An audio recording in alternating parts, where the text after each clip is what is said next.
एक इंसान अपने जीवन में क्या करता है, वो प्रसन्न रहता है कि नहीं, वो सफल होता है कि नहीं, ये सब कुछ एक ही बात पे आता है। वो ये है कि उसका कल्चर कैसा था, वो किस कल्चर में बड़ा हुआ, वो किस कल्चर में रहता है अभी।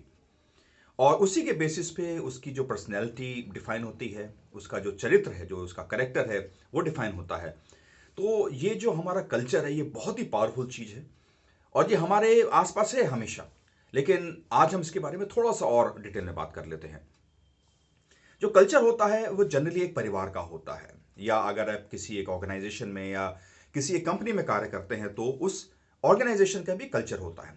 जो जनरली जो उसके जो टॉप लोग हैं या जिस इंसान ने उस कंपनी को बनाया है, उससे वो कल्चर आता है। जैसे अगर टाटा ग्रुप है तो टाटा ग्रुप का जो कल्चर है वो रतन टाटा से या जो टाटा ग्रुप के जो ओनर्स थे पहले, उनसे आया है।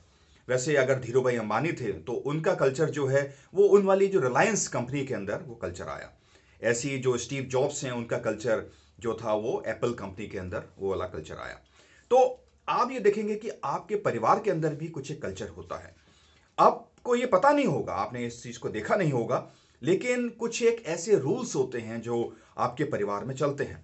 कुछ एक बिलीव्स होती हैं जो आपके परिवार में मानी जाती हैं। आपको ये पता है कि आपको ये कार्य आप कर सकते हैं इस परिवार के अंदर और ये कार्य नहीं कर सकते। तो ये कुछ अनसेड रूल्स लिखे नहीं हैं, लेकिन ये रूल्स हैं जो आपको स्ट्रिक्टली फॉलो करने हैं। अगर आप ये नहीं करेंगे तो बहुत ही एक अनकंफर्टेबल माहौल बन जाएगा। वैसी ऑर्गेनाइजेशंस के अंदर भी कुछ रिटन रूल्स नहीं होते, लेकिन आपको कुछ रूल्स को फॉलो करना है। आपको ये पता है कि ये चीज़ यहाँ चलेगी और ये चीज़ यहाँ नहीं चलेगी। तो जो एक वो माहौल बनता है, जिससे जो एक एनवायरनमेंट बनता है और आपका जो कार्य होता है, आप क्या करते हैं या आप क्या नहीं करते, आपके एक्शंस क्या होते हैं, आपके जो डिसीजंस होते हैं वो क्या होते हैं, वो सब इस कल्चर के बेसिस पे ही डिसाइड होते हैं। तो इसलिए ये कल्चर बहुत पावरफुल चीज़ है, क्योंकि उसी से ही आप डिफाइन होते हो, उसी से ही आपका परिवार डिफाइन होता है और उसी से ही आपकी जो ऑर्गेनाइजेशन है वो डिफाइन होती है। और ये कल्चर आता कहाँ से है?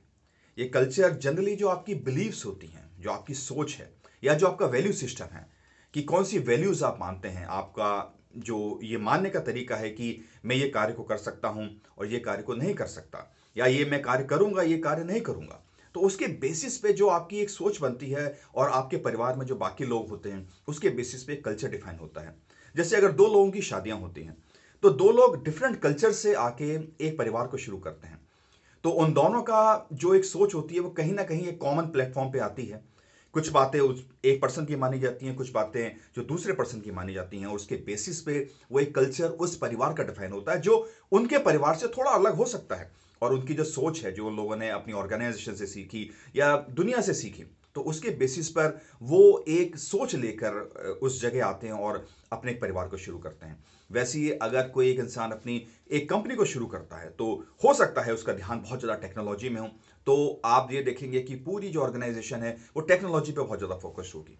कोई एक इंसान होगा जो कस्टमर पे बहुत ज़्यादा फोकस होगा, तो उसके बेसिस पे वो कस्टमर के बेसिस पे ही वो सारे के सारे कार्य करेंगे। और कई जगह ऐसा होगा कि जो ओनर होगा वो करप्ट होगा, तो पूरी की पूरी जो ऑर्गेनाइजेशन है वो उस करप्शन के ऊपर ही कार्य करेगी। तो ये वैल्यू सिस्टम बहुत इंपॉर्टेंट है। आपकी जो बिलीव्स है, जो आपकी सोच है, वो बहुत इंपॉर्टेंट है। और उसके बेसिस पर ही आपके घर का या आपके परिवार का और आपकी जो ऑर्गेनाइजेशन है जहां पे आप कार्य करते हैं वो कल्चर डिफाइन होता है। और आपके साथ जितने भी लोग हैं उस कल्चर से बहुत ज़्यादा इन्फ्लुएंस होते हैं, क्योंकि वो जो इंसान बनते हैं या वो जो पर्सन बनते हैं वो उसी कल्चर की वजह से ही बनते हैं।